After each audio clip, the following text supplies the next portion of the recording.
Hello guys, आज हम इस वीडियो में माइक्रो टीचिंग के बारे में पढ़ेंगे। तो सबसे पहले आइए देखते हैं हम टेबल ऑफ कंटेंट्स। तो टेबल ऑफ कंटेंट्स में सबसे पहले है हमारा माइक्रो टीचिंग का इंट्रोडक्शन। उसके बाद हम देखते हैं what is micro teaching, micro teaching क्या है। उसके बाद हम इसकी कुछ परिभाषाएँ देखेंगे। उसके बाद हम देखेंगे माइक्रो टीचिंग का सिद्धांत। हम देखेंगे कि ये किस सिद्धांत पर कार्य करता है। उसके बाद हम इसकी कुछ विशेषताएं देखेंगे। उसके बाद हम इसमें माइक्रो टीचिंग के लाभ देखेंगे। उसी के साथ साथ हम इसकी कुछ लिमिटेशंस, सीमाएं भी देखेंगे। उसके बाद हम देखते हैं माइक्रो टीचिंग की प्रक्रिया, इसकी पूरी प्रोसेस देखेंगे, किस प्रोसेस पे कार्य करता है। उसी के साथ साथ हम इसकी माइक्रो टीचिंग साइकिल देखेंगे और लास्ट में हम माइक्रो टीचिंग स्किल्स देखेंगे। तो आइए अब हम हमारी फर्स्ट टेबल ऑफ कंटेंट्स देखते हैं, माइक्रो टीचिंग का इंट्रोडक्शन। सबसे पहले हम इसका थोड़ी सी हिस्ट्री देखते देते हैं। ये इसकी जो शुरुआत की थी वो D.W. एलन ने 1963 में अमेरिका की एक स्टैनफोर्ड यूनिवर्सिटी में की थी। ये जो माइक्रो टीचिंग की प्रोसेस है, मेथड है, ये उन विद्यार्थियों के लिए होती है जो कि टीचर बनने वाले हैं या टीचर बनने की ट्रेनिंग ले रहे हैं, जैसे B.Ed के, D.LED के स्टूडेंट्स। माइक्रो टीचिंग में जो शिक्षण का टाइम होता है वो 10 से 5 मिनट का ही होता है और इसमें स्टूडेंट की जो संख्या होती है वो भी कम होती है, 6 से 8 का ग्रुप होता है और इसमें कम से कम शिक्षण प्रक्रियाओं का उपयोग किया जाता है। शिक्षण कौशल होते हैं कुछ छोटे, जिसके थ्रू ये प्रोसेस पूरी कंप्लीट की जाती है। अब हम देखते हैं माइक्रो टीचिंग क्या है। तो माइक्रो का मतलब सूक्ष्म होता है, छोटा, और शिक्षण का मतलब टीचिंग। तो इससे यह क्लियर होता है कि माइक्रो टीचिंग जो है एक बहुत ही कम समय का शिक्षण होता है, जिसमें छात्र अध्यापकों में एक एक करके शिक्षण जो कौशल होते हैं, एक एक करके उनका ज्ञान करवाया जाता है। और माइक्रो टीचिंग में छात्रों की जो संख्या है उसको भी कम कर दिया जाता है, जैसे कि 6 से 8 स्टूडेंट का एक ग्रुप बना दिया जाता है।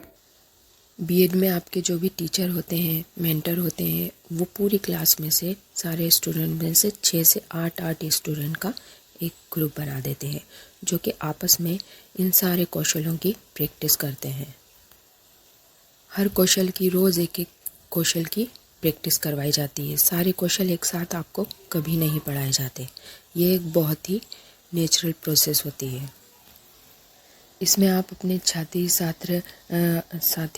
अध्यापकों के साथ प्रैक्टिस करते हैं। पहले आप लेसन पूरी तरह से बनाकर तैयार करके लाते हैं, उसके साथ ही आप उसकी पूरी प्रैक्टिस करते हैं अपने ग्रुप के साथ, जिसमें आपको 3 रोल प्ले करना पड़ते हैं। जैसे कि उस प्रैक्टिस में एक छात्र जो है वो छात्र की भूमिका भी निभाता है, शिक्षक की भूमिका भी निभाता है और पर्यवेक्षक की भूमिका भी निभाता है।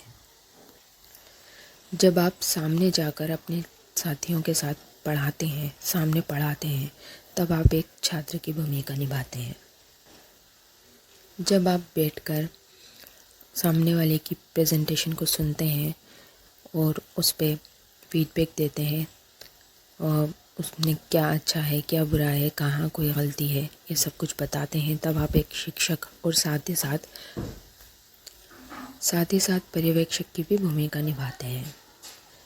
ये एक वास्तविक स्किल इसलिए भी है क्योंकि जब ये आप सब कुछ करते हैं, अपने ग्रुप के साथ प्रेजेंटेशन करते हैं, फीडबैक वगैरह देते हैं, तो ये सब एक नेचुरल वे में ही होता है।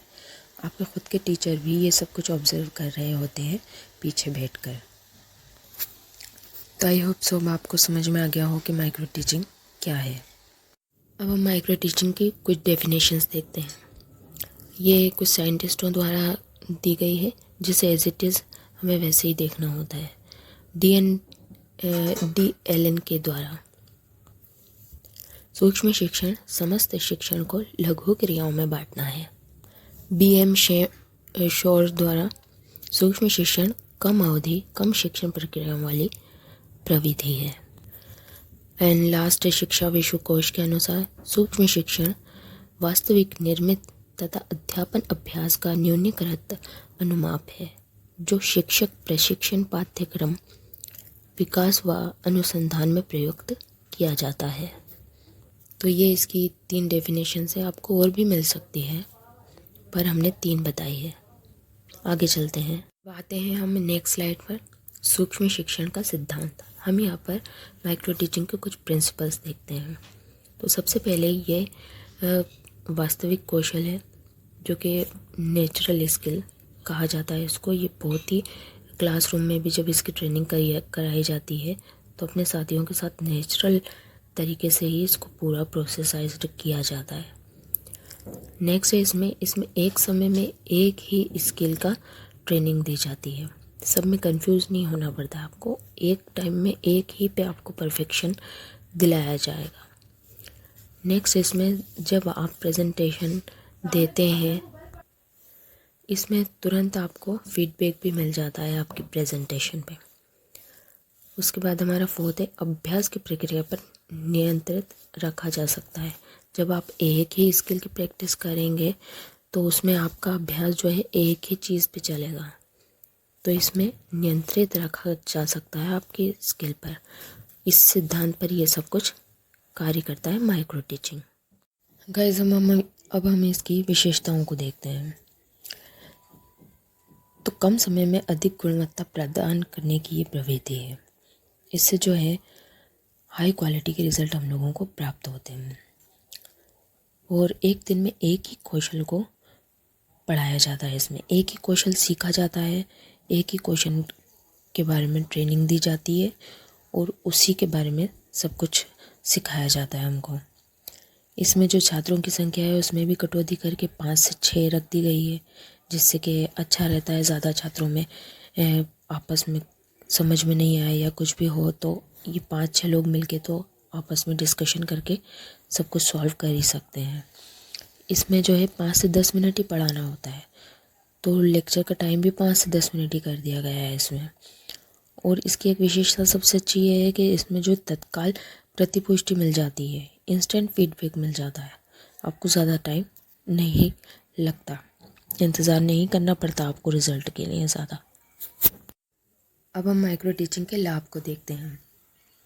तो इसके क्या क्या लाभ हैं। सबसे पहले तो माइक्रो टीचिंग जो है अत्यंत लचीली प्रविधि है जो विषय एवं परिस्थितियों के आधार पर व्यवस्थित होती है। इसमें पाठ्य अवधि तथा विषयों की जटिलता को दूर करने के लिए बहुत सारी चीज़ें होती हैं, जैसे कि इसमें टाइम कम होता है, स्टूडेंट कम होते हैं, जिसकी वजह से बड़े बड़े जो लेक्चर हम 30 से 40 मिनट के होते थे और जो पार्ट होते थे इतने लंबे लंबे एक साथ समझ में नहीं आते थे, तो इसमें उसको छोटे छोटे तोड़कर उसकी कॉम्प्लेक्सिटी को बहुत ही इजी कर दिया गया है। इस स्किल को सीखने के बाद जो छात्रों के व्यवहार में जो भी परिवर्तन आता है, टीचिंग के व्यवहार में जो भी परिवर्तन आता है, उस पर तुरंत फीडबैक भी मिल जाता है। इसके द्वारा छात्रों का वस्तुनिष्ठ मूल्यांकन किया जाता है और छात्रों को भी अपना पक्ष रखने का पूरा राइट होता है। इसके द्वारा छात्रों में बहुत ही आत्मविश्वास की भावना पैदा हो जाती है। इस मेथड के द्वारा छात्रों के शिक्षकों में जो भी बुरी आदतें होती हैं, जैसे कि बैठकर पढ़ाना, बोर्ड पर नहीं लिखना, बुक्स में ही आंसर मार्क करवा देना वगैरह वगैरह, कई इस शिक्षकों में होती है, तो वो भी दूर हो जाती है। माइक्रो टीचिंग के द्वारा कम समय में अधिक सीखने को मिलता है, तो ये सब इसके लाभ हुए हैं। अब हम इसकी कुछ सीमाएं, कुछ लिमिटेशंस देख लेते हैं। देखिए, हर चीज़, कोई सी भी मेथड कभी भी परफेक्ट नहीं होती है। इसी तरह इसमें भी बहुत सारी लिमिटेशंस हैं। अगर कोई टीचर कुछ परफेक्टली ज़्यादा बताना चाहता है तो ये बहुत ही छोटी मेथड होती है, इसमें टाइम बहुत कम रहता है, तो वो सभी चीज़ें बता नहीं पाता है। दूसरा कि इसमें वास्तविक कक्षा शिक्षण, वास्तविक जो एक क्लास का एटमॉस्फेयर होता है वो कभी क्रिएट नहीं हो पाता है। और तीसरा ये कि ये जो ट्रेनिंग है ये सभी महाविद्यालयों में उपलब्ध नहीं कराई जा सकती, ये संभव नहीं है। एक समय में एक शिक्षण कौशल का विकास होता है, जिससे बाद में ये सबको जब हम मर्ज करते हैं, एकत्रित करते हैं, तो काफ़ी परेशानी आती है। एक मेथड एक में मिक्स हो जाती है और याद नहीं रह पाती है, बहुत परेशानी आती है इसमें जो टाइम भी है वो ज़्यादा लग जाता है। ये सबको मर्ज करने में, एक एक लेसन प्लान बनाने में कई दिन भी लग जाते हैं अगर सही से समझ में नहीं आए तो। वो सबसे बड़ी बात कि ये इंस्टेंट जो फीडबैक की बात करते हैं, इसमें कभी भी इंस्टेंट फीडबैक नहीं मिल पाता है, टाइम तो लगता ही है। तो ये इसके कुछ लिमिटेशंस हैं। अब हम नेक्स्ट स्लाइड पे जाते हैं। अब हम माइक्रो टीचिंग की प्रोसेस देखते हैं। इसमें ये जो प्रोसेस है ये कुछ स्टेप्स में कंप्लीट होती है। तो सबसे पहले इसमें आती है प्लानिंग। सबसे पहले पढ़ाने से पहले मटेरियल कलेक्ट करके पूरी प्लानिंग करनी पड़ती है कि कैसे हम टीच करेंगे, कैसे क्लास का एटमॉस्फेयर बनाएंगे, बच्चे क्या रिएक्ट करेंगे, ये सब कुछ हमको सबसे पहले प्लान करना पड़ता है। उसके बाद ही क्लास में जाकर बच्चों को पढ़ाया जाता है। जब आप पढ़ा चुके होते हैं उसके बाद बच्चे आपको फीडबैक देते हैं। इस फीडबैक में वो आपको बताते हैं कि कहाँ क्या कमी रह गई है, क्या सही है, ये सब कुछ वो जो आपको बताते हैं। उसके बाद आप रीप्लानिंग फिर से प्लान करते हैं। जो भी फीडबैक आपको बच्चों से मिलता है उसके अनुसार आप फिर से अपना लेसन प्लान बनाते हैं और उसके बाद फिर से क्लास में जाकर रीटीच करते हैं। उसके बाद फिर से बच्चे आपको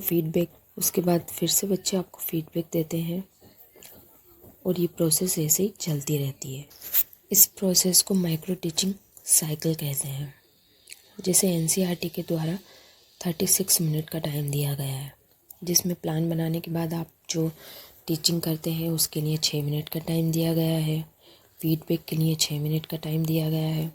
जब आप पुनः योजना तैयार करते हैं उसके लिए आपको 12 मिनट का टाइम दिया जाता है। उसके बाद फिर से क्लास में जाके पढ़ाने के लिए 6 मिनट का टाइम और फिर से फीडबैक पाने के लिए 6 मिनट का टाइम। तो ये प्रोसेस ऐसे ही चलती रहती है जब तक आप एक प्लान में परफेक्ट नहीं हो जाते। तो ये प्रोसेस ऐसे ही चलती रहेगी। उसके बाद ही आप दूसरा स्किल स्टार्ट करेंगे। ओके, चलिए हमारी लास्ट स्लाइड जो है वो माइक्रो टीचिंग स्किल्स है। इसमें जितना भी अभी तक बताया गया है वो सारी चीज़ें अप्लाई की जाती हैं ये स्किल्स पर। और ये 7 तरह की स्किल्स होती हैं जिसमें हम बच्चों को पढ़ाना सीखते हैं। इसकी सबसे पहली स्किल जो है वो है इंट्रोडक्शन स्किल, जिसमें ये सिखाया जाता है कि लेसन को स्टार्ट कैसे किया जाता है और बच्चों के पूर्व ज्ञान को नवीन ज्ञान से कैसे जोड़ा जाता है। हमारी सेकंड स्किल है खोजपूर्ण खोजक प्रश्न कौशल, क्वेश्चनिंग स्किल। इसमें ये सीखते हैं कि बच्चों से सवाल कैसे पूछे जाते हैं। जैसे कि कई बार होता है कि बच्चों से सवाल जब हम पूछते हैं तो वो हर सवाल का जवाब नहीं दे पाते। जिन सवालों का जवाब बच्चे नहीं दे पाते हम उसके लिए उनको उसके आसपास, आंसर के आसपास ले जाते हैं, जिससे कि उनसे सही जवाब हमें मिल सके। तीसरा हमारा है व्याख्या कौशल, एक्सप्लेनिंग स्किल। इसमें हम ये सीखते हैं कि पाठ के हर टॉपिक को कैसे समझाना है, कैसे बताना है, वो पूरी व्याख्या कैसे करनी है पाठ की। चौथा जो हमारा है वो है उद्दीपन परिवर्तन कौशल।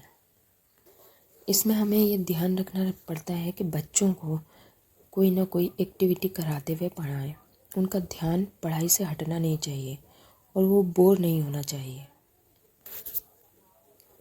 हमारा पांचवा जो कौशल है वो है पुनर्बलन कौशल, रीइंफोर्समेंट स्किल।